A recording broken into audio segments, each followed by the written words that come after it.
som Katarína, vizážistka a líčim dámy 40+.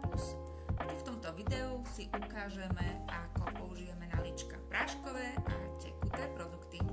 Máme tu ako prvú paletku od Larensu a na tento produkt použijeme skosený štetec, konkrétne Zoevu 123 a na druhé líce použijeme takýto iný štetec, konkrétne od Real Technique a 256.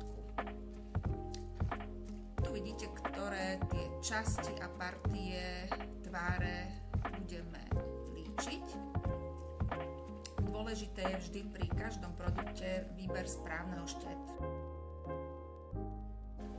Tu použijeme dva štetce, na jednu časť použijeme takýto skosený štetec od Zoevy 123.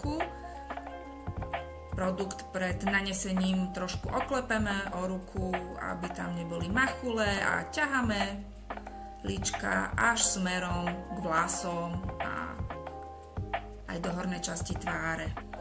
Pekne ho tam rozpracujeme.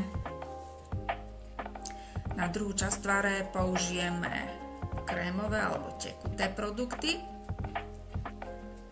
Toto je konkrétne Maybelline Sunkisser číslo 12. Takýmto pohybom, vklepkaním pekne zapracujem do pokožky.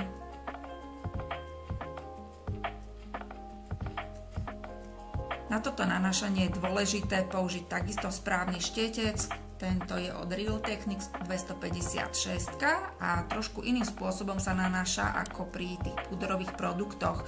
Tu ho tak jemne vtláčame, vklepkávame a takisto ten smer nanášania produktu je smerom k vlasom do hornej časti.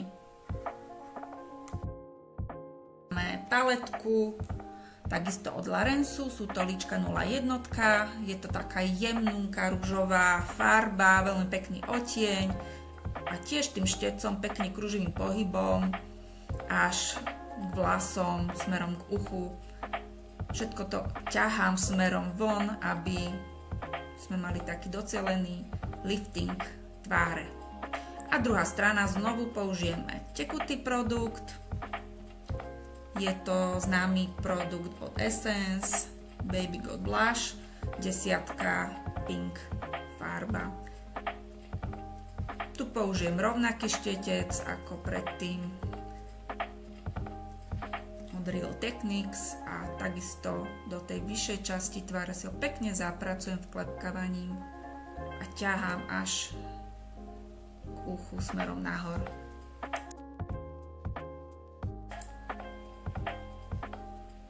A výsledný efekt len jemne prepudrujem, a to najmä do oblasti, kde som použila korektor, do stredu čela, podlička, nikdy nejdem na tie líca ako samotné, kde sme použili predtým produkty na líčka, ale len na tie časti, kde bol použitý korektor.